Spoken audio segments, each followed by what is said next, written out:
रेनू, वो रेनू। हाँ आइबू। आओ तनी।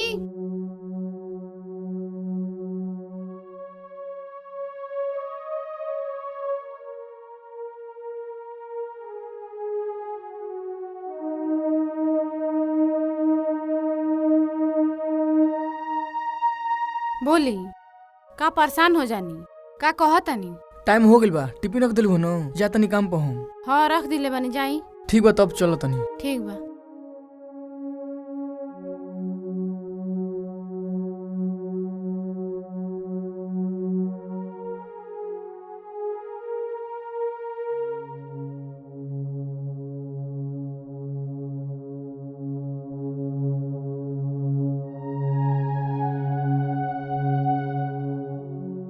अरे अरे बहनी का भइल? बिना बतौले आ गइले, झगड़ा भइल का वहां से? अरे भैया एक घरवा वाला एकरा के परेशान करत न तो फोन को के हमरा के बोलवलस हियो तो हम जाके के लेके नहीं हो। का भइल? चल बैठ बता। आओ चल बहनी चलो भैया। बैठ। चल ही जा बैठ। का भइल? का बताई मर्दे। हाँ बोल, का भइल? काहे खातिर चली आइली? जान तो कि घरवा वाला से झगड़ा कइले बनसो, मारपीट कइले बनसो। हाँ भैया, छोटका भैया सही कहता ना। केहू आइल बका? जान तो मर्दे सुतल नहीं तब लेकर फोन आइल हुए तब रोवे लागल हियो। पूछत तनी काहे रोवत रहे तो कुछ बताउते नहीं के, खाली रोवत रहलियो। अरे छोटकी बहनी आइल बनी। अरे भैया का बताई, सवेरवा फोन को के बोलौए ही एक घरवा वाला के नगदे ताना मरले बनसो, बोलले बनसो, डट न हसो। बुझा तो ससुरम नाई खट पौली है, ये जा चली आइली मुंह उठा के। चली तनी देखी। दहेज खातिर परेशान करतो न से के तो एके बुला के लेके चलिए नहीं। करे का भइल?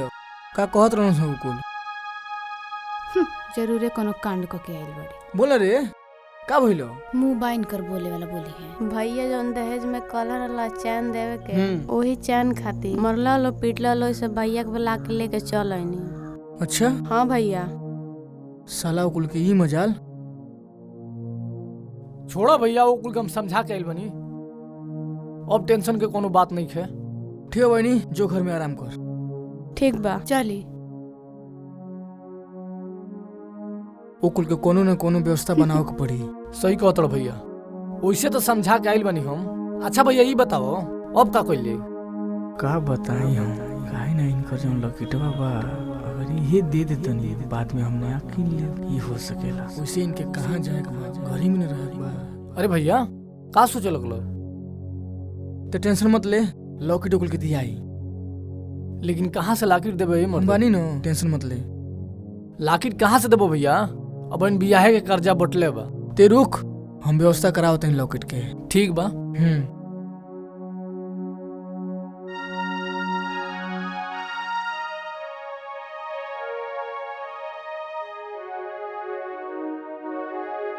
ए बिट्टू भाई कहाँ मारो हो? की हो? ये मौका कट जन हो। अब आओ। का हो मर्दे? अरे बिट्टू भाई काम पे नहीं चल रही का? बैठो चलल जाइए बे। बैठो। अच्छा ये बताओ का भइल बिट्टू भाई? देखनिया तार छोटकी बहनी आवत रहलसी रस्तवा में। हाँ मर्दे आइल बिया। बड़ा जल्दी आ गई हो, अभी तो कुछ दिन भइल शादी भइल है। ए मर्दे तू नहीं। अनिल भाई सदिया में अपना बहनिया के दहेज देनी जा, लेकिन चैन नहीं खींचा देले। अब वही के चलते कुल भगा देना सो। ये तो बात बा। हम अनिल भाई परेशान को दल न सो करा के, यही से जाके हम ले लेनी। ए मत चलो, कोनो टेंशन नहीं के, तो हर घर के कहानी कुल बा। ठीक बा, ज्यादा दिन के दिक्कत नहीं खेल, लॉकेट की व्यवस्था हम करतनी, ओकरा बाद से जाई। अच्छा ये कुल सब छोड़ो, चले के काम पे चला जान। ये अनिल भाई। हाँ बोलो ना। हम नहीं जाबे आज, भैया के ले लो। अच्छा आज माला के व्यवस्था करे के बा हमरा। ठीक बा। सुन तनी बहनी, जाई पहले नहा धोली, ओकरे बाद से हम खाना निकाल देते, खा ली पहले। नहीं भाभी, खाना खाए का भी मन ना बा। अच्छा ठीक बा, तब जाए मुँह हाथ धोली, तब आके आराम करें। चलो हम चलते काम पे। ठीक बा सिट्टू भाई, तब चलो तू ही। हाँ चलो। जा जा जा जा तब तो नहीं के चलो।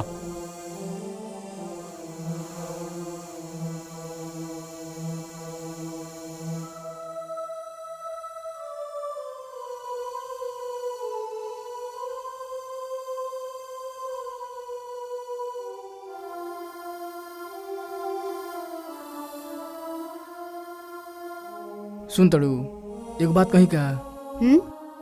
बोली। देखो हमरा बहनी के जिंदगी के सवाल बा, तो से हम एगो चीज मांगत नहीं, माना मत करी। का? अरे तो के जन्मदिन में जोन चेनवा देले रही न, तो का चैन? देख रेनू हमरा बहन के जिंदगी के सवाल बा।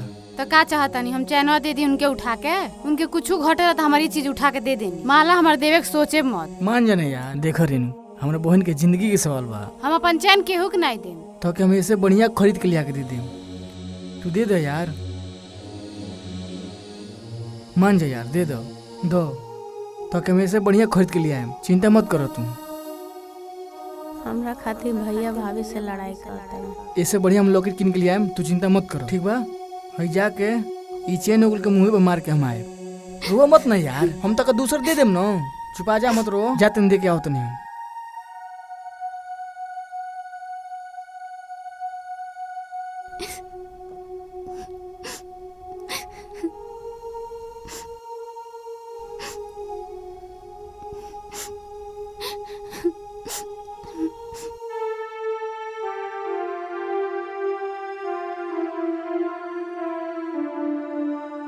भैया हमरा से कितना प्यार करेले। हमरा खातिर भाभी से झगड़ा क के उनकर चैन हमरा खातिर ले लेनी। भगवान ने ऐसा भाई सबके दे, हमरो उम्र हमार भाई के लग जाओ।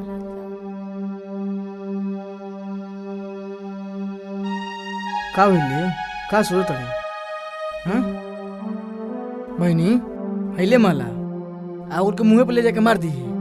ना भैया, भाभी के इतना प्यार से डला रहा माला हम ना ले सके। अरे नहीं, रख ले, वो खुद देली हो, ते चिंता मत कर, रख ले जाके ओकल के मुंह पे मरी है। भैया ई भाभी के माला हम ना ले सकेनी। ना भैया ई लो। अरे रख ले ना, वो खुद देली हो, ठीक बा? रख दे। ठीक बा। हां रख ले।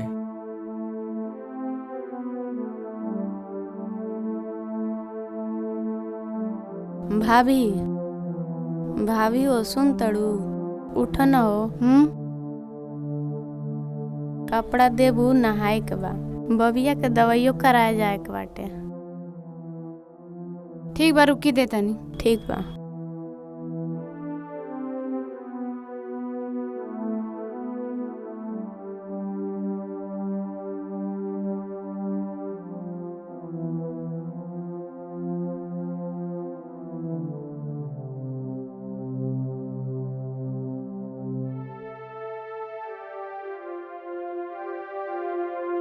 देख ली बहनी, जौन ठीक लागे तन पहन ली। देख ली सब पहने ही वाला हो। देख ली जौन पसंद पड़ी तन पहन ली। भाभी ई साड़ी बहुत अच्छा लागता। अरे बहनी, जब अच्छा लगता तो रख लेना पूरा, सब तोरे न हो। पूरा का होई भैया? अरे पहनी है, अरे रख ले, जन पसंद बतावन, पूरा तोरे न हो। ले जो ते पहनी है, काव में देखे के बा। वैसे भी तोर भाभी लग बहुत साड़ी बा, रख लेते हैं। अरे लजो मत, देख ना जन पसंद बा। भैया ई हमके साड़ी बहुत पसंद बा। ठीक बा, तब ले जो ये जो।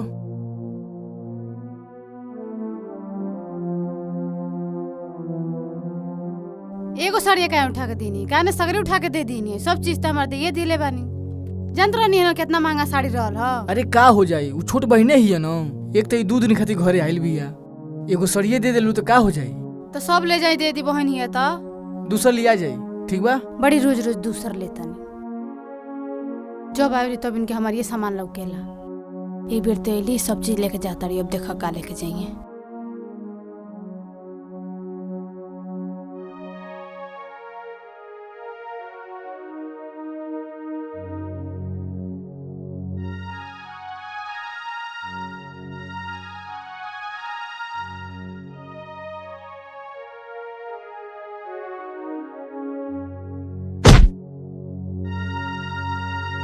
हेजा बैठा भाभी।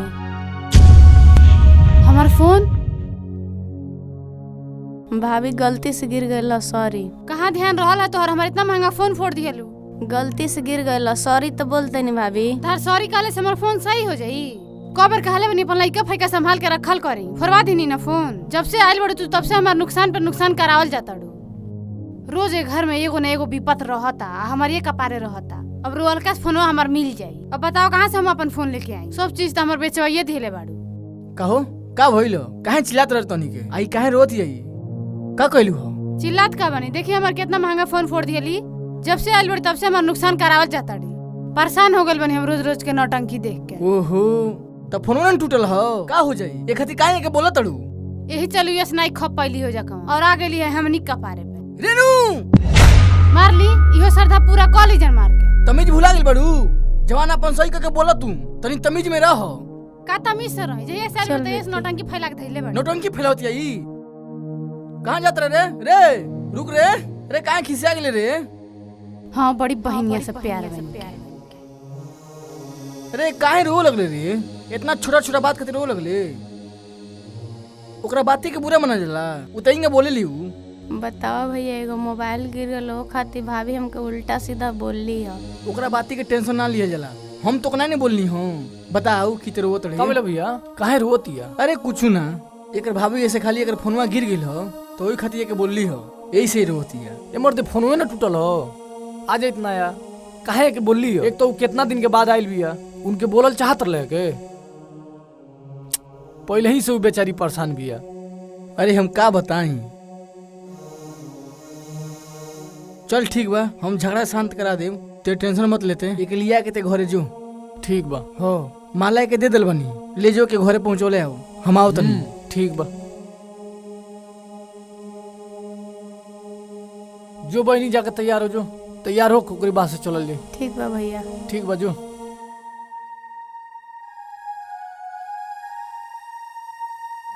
कहे महारानी अब मुंह फुला ले लो तुम तो के सब बोला जरूरी रहलो तो के पता रहलो ना कितना परेशानी में रहली हो ओके और परेशान कल जरूरी रहलो। तू ही बताओ अब जाती या अब खुश बाड़ू ना आजो के भेज तनी घरे।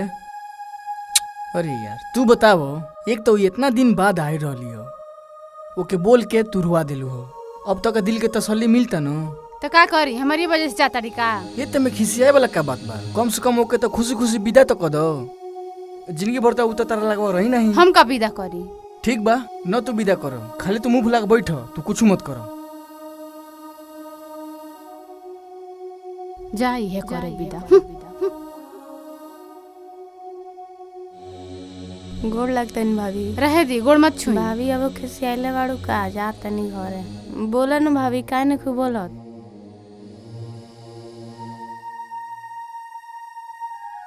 चल जाए दे छोटकी बुरा मत मनिए ते अपने भाभी के वैसे वो अच्छा आदमी है पता नहीं कहाँ ही वैसे करत रही समझ में नहीं आवत। बताओ भैया भाभी हमसे बोलबो ना कह दिया। चल जाए दे छोड़ कौन बात ठीक बा चल बैठ।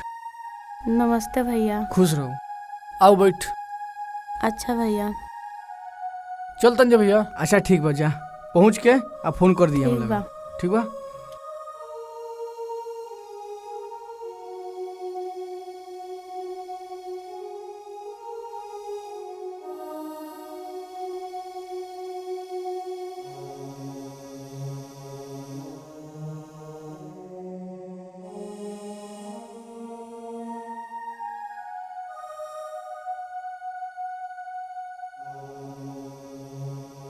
ए जी छोड़ दी ना जाई काम पे।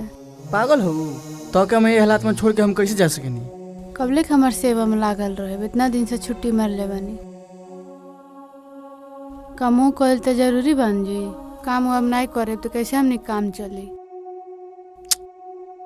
तो क्या हम ना छोड़ के जा सकेनी समझा बात के। हमार कौन गारंटी बा आज बानी कल ना रहे। कहे तू ऐसे बोलते रहो हमारा रहते हुए तो कुछ नहीं हो सकेगा। अरे बहनी का फोन। हेलो। हाँ भैया गोड़ लागत तनी। खुश रहो का हाल चल बा। ठीक बा भैया हमनी के हाल चाल तू अपन बतावा। और भैया छोटका भैया का हाल चाल ठीक बा। अबे आओ तो नहीं हम ठीक बा। ठीक बा मुझे कोई दिक्कत उक्कत नहीं है ना। नहीं भैया यार ठीक बा नहीं कोनो दिक्कत ना बा। अच्छा भैया भाभी का हाल चाल बा ठीक बा ना उनके हाल चाल। अरे का बताएं का भइल। देख नो तोर भाभी के आज कई दिन से तबीयत खराब बा बहुत ही ज्यादा खराब बा। का हो गला भैया। पूरा देह ही उनके बुखार धइले बा। हाँ उनके उल्टी भी होता। दवाई ववाई करैला है कि ना बोला। दवाई पर दवाई उनके होत तबा का क्यों अच्छा करो। ठीक बा भैया हम भाभी के देखे आओ तनी। अच्छा ठीक बा। रेनू सुन तड़ू हो ए रेनू जात नहीं हम तुम्हार दवाई लेवे मार्केट अबे हम आओ तनी। ठीक बा जाई। ठीक बा, अपन ख्याल रखियो, ठीक बा।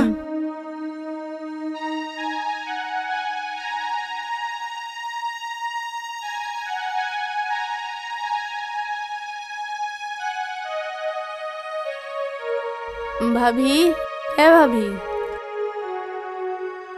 का अरे भइल बा बहिनी। भाभी? अरे आप कब आईनी है बहनी? अब के ताओ तनी भाभी, सुननी है तार तबीयत खराब होए से भागल आईनी है घर से। इतना कुछ भइले पे कहले पे तू फिर से हमके देखे चले एलू है। अरे भाभी वो बाती कभी भुलाइल नहीं खू, जौन भइल तौन भइल, भाभी भुला जा। तब वो जौन हम कहनी तो बहुत गलत कहनी। हमके ऐसे नहीं कल चाहत रहल हो, हमके माफ कर दे बहनी। गुस्सा में न जाने का हम फालतू बात बोल दीनी आपके। ई सब छोड़ा भाभी, हम सब भुला गल बनी। जौन भी होला अच्छे के लिए होला भाभी, हम सब भुला गल बनी, तू भुला जा। अरे बहनी, ते कब अइले हो? नमस्ते भैया। खुश रहो। कब अइले हो? अब के तो हो, अच्छा ठीक बा, बैठ। और तार तबीयत तो ठीक बा न?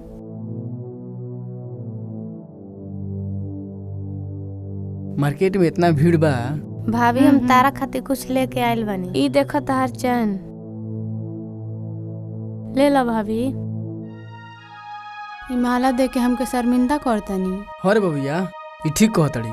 जब दिया गइल बा तो काहे वापस करतड़ी? भाभी के इतना प्यार से देला रहला, ऐसे ला के दे देनी, उनके दूसर दे देला बनी। चल ठीक बा, वैसे के जरूरत ना रहलो। पानी उन्हें पी ले कि नहीं? ना भैया, हम पानी उनी पी के आइल बनी। खाना ना खा ले? नहीं भैया, खाना ना खाए। अब तू का सोच लगलू हो?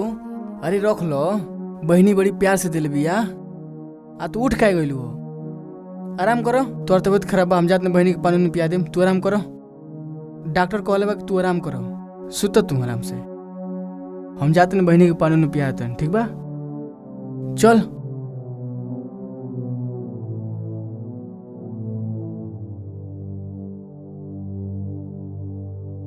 अरे नमस्ते बहनी, भैया। ते खुश रहो खुश रहो खुश रहो।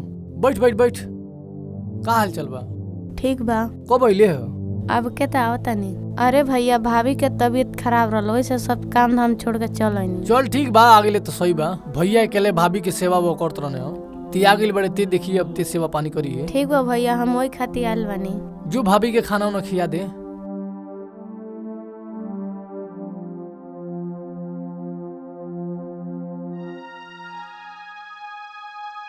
अरे बहनी, काहे रौरे गोड़ दबावतनी? छोड़ी हमार गोड़। अरे भाभी, हम ना करम तो क्या करी? हमेशा तो भैया न करत रहने हैं। एक दिन हम कदम तो का हो जाई, तो हमार फर्ज बा, और अपन फर्ज निभाव खातिर आइल बानी।